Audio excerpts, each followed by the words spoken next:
Hello, good morning. Jose Kachappilly official ചാനലിലേക്ക് സ്വാഗതം. മനുഷ്യൻ എങ്ങനെയാണ് ദൂരത്തെ കീഴടക്കിയത്? ആദ്യകാലത്ത് തൻ്റെ രണ്ട് കാലുകളും ഉപയോഗിച്ച് നടന്നാണ് അവൻ ദൂരത്തെ കീഴടക്കിയത്. അങ്ങനെ കീഴടക്കാൻ കഴിയുന്ന ദൂരത്തിന് ഒരു പരിധി ഉണ്ടായിരുന്നു. അത് സ്വാഭാവികമാണല്ലോ. പിന്നീട് വാഹനങ്ങൾ ഉണ്ടാകാൻ തുടങ്ങി. ഇരുചക്ര വാഹനങ്ങൾ, 4 ചക്ര വാഹനങ്ങൾ, മുച്ചക്ര വാഹനങ്ങൾ, അങ്ങനെ പലതും. പിന്നെ കപ്പലുകൾ, വിമാനങ്ങൾ എന്നുവേണ്ട ഇപ്പോൾ സ്പേസ് ഷിപ്പ് വരെ രംഗത്തെത്തി. നമുക്ക് ഏത് ഗ്രഹത്തിലേക്കും വേണമെങ്കിൽ യാത്ര ചെയ്യാനുള്ള സംവിധാനങ്ങളുണ്ട്. നമുക്ക് സ്പേസിൽ, ബഹിരാകാശത്ത് വേണമെങ്കിൽ താമസിക്കാം. അവിടേക്ക് നമുക്ക് വേണമെങ്കിൽ ടൂർ പോകാം. എന്നാൽ ഇതെല്ലാം കാലത്തിൻ്റെ അതിർത്തികൾക്കുള്ളിലുള്ള യാത്രകളാണ്. എന്നാൽ കാലത്തിൻ്റെ അതിർത്തികൾക്ക് അപ്പുറത്തേക്കുള്ള യാത്രകളോ? നമുക്ക് ഇപ്പോൾ 2025 നമുക്കൊന്ന് 2050 യാത്ര ചെയ്യണമെങ്കിലോ, 2070 യാത്ര ചെയ്യണമെങ്കിലോ? അപ്പോൾ ഇവിടെയൊക്കെയാണ് ഈ ടൈം മെഷീൻ എന്ന് പറയുന്ന ഒരു ആശയവുമായിട്ട് H.G. Wells the time machine എന്ന പുസ്തകം പ്രസിദ്ധീകരിച്ചത്. പിന്നീട് ഈ ആശയം ഉൾക്കൊണ്ട്, അല്ലെങ്കിൽ ഈ പുസ്തകത്തെ സിനിമാ രൂപത്തിൽ കൊണ്ടുവരാൻ തുടങ്ങി. ഇംഗ്ലീഷിലും തമിഴിലും ഒക്കെ ചലച്ചിത്രങ്ങൾ വന്നു ഈ ആശയം ഉൾക്കൊണ്ടുകൊണ്ട്. അപ്പോൾ ടൈം മെഷീൻ എന്ന സങ്കല്പം കാലത്തിന്റെ അതിർത്തികളെ ഭേദിക്കാൻ ടൈം മെഷീനിൽ കൂടെ കഴിയുമെന്നാണ് പറയുന്നത്. എത്ര വേണമെങ്കിലും ഭാവിയിലേക്ക് നമുക്ക് പോകാൻ കഴിയും.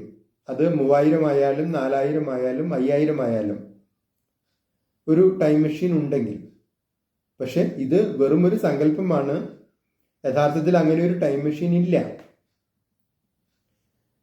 എന്നാൽ ആധുനിക കാലത്ത് മറ്റൊരു തരത്തിലുള്ള ടൈം മെഷീൻ മനുഷ്യരുടെ കയ്യിലുണ്ട്.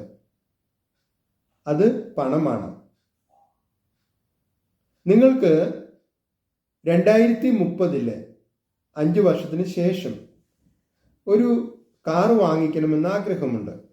കാരണം നിങ്ങൾ വിചാരിക്കുന്നത് 2030 ആകുമ്പോഴേക്കും കുറേ പൈസ സേവ് ചെയ്ത് നിങ്ങൾക്ക് ഒരു കാറിന് വേണ്ട പൈസ ഉണ്ടാക്കാം. അല്ലെങ്കിൽ 2030 ഒരു കാർ ലോൺ എടുത്താൽ നമുക്കത് അടയ്ക്കാൻ കഴിയും എന്നാണ്. എന്നാൽ നിങ്ങളുടെ കയ്യിൽ ഇപ്പോൾ തന്നെ പണമുണ്ടെന്ന് വിചാരിക്കുക. അങ്ങനെയാണെങ്കിൽ നിങ്ങൾക്ക് ഇപ്പോൾ തന്നെ കാർ വാങ്ങിക്കൂടെ? അപ്പോൾ 2030 നിങ്ങളുടെ ജീവിതം എന്ന് പറഞ്ഞാൽ അത് കാറിലാണ്, കാർ യാത്രയാണ് നിങ്ങൾ ചെയ്യുന്നത്. അപ്പോൾ 2030 നിങ്ങൾ ജീവിക്കാൻ ആഗ്രഹിച്ച ആ ജീവിതം നിങ്ങൾക്ക് വേണമെങ്കിൽ ഇപ്പോഴാകാം, പണമുണ്ടെങ്കിൽ. ഇനി 2035 നിങ്ങൾക്ക് ഒരു വീടുണ്ടാക്കണമെന്ന് നിങ്ങൾ ആഗ്രഹിക്കുന്നു. അപ്പോഴേക്കും നിങ്ങൾക്ക് കുറേ പൈസ സേവ് ചെയ്യാം. അല്ലെങ്കിൽ അന്ന് ഒരു ലോൺ എടുത്താൽ നിങ്ങൾക്കത് അടയ്ക്കാൻ കഴിയും. ഓക്കെ, പക്ഷേ ഈ 2035 വരെ കാത്തിരിക്കാതെ ഇപ്പോൾ തന്നെ നിങ്ങളുടെ കയ്യിൽ പണമുണ്ടെങ്കിൽ നിങ്ങൾക്ക് ഇപ്പോൾ തന്നെ വീടുണ്ടാക്കാമല്ലോ. അപ്പൊ 2035 നിങ്ങളുടെ ജീവിതം ഒരു പുതിയ വീട്ടിലാണ് ആരംഭിക്കുക. അത് തുടരുന്നതും അവിടെ തന്നെയായിരിക്കും.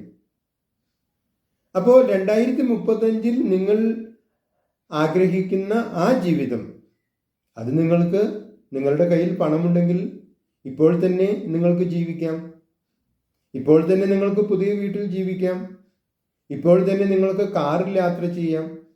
അതിന് 2030 വരെയോ 2035 വരെയോ ഒന്നും കാത്തിരിക്കേണ്ട, നിങ്ങളുടെ കയ്യിൽ പണമുണ്ടെങ്കിൽ. അപ്പൊ അങ്ങനെ വരുമ്പോൾ പണമല്ലേ യഥാർത്ഥത്തിൽ ടൈം മെഷീൻ? എത്ര ദൂരെയുള്ള, എത്ര വർഷം കഴിഞ്ഞിട്ടുള്ള ഒരു സ്വപ്നമാണെങ്കിലും പണത്തിന് ആ ദൂരത്തെ അല്ലെങ്കിൽ ആ കാലത്തിൻ്റെ അതിർത്തികളെ ഭേദിക്കാൻ കഴിയുന്നു. അതാണ് പണത്തിൻ്റെ ശക്തി. നിങ്ങളുടെ അഭിപ്രായങ്ങളും നിർദ്ദേശങ്ങളും അറിയിക്കുക. നിങ്ങൾ ഈ ചാനൽ ഇഷ്ടപ്പെടുന്നുണ്ടെങ്കിൽ ലൈക്ക് ചെയ്യുക, സബ്സ്ക്രൈബ് ചെയ്യുക, എല്ലാവർക്കും ഷെയർ ചെയ്യുക.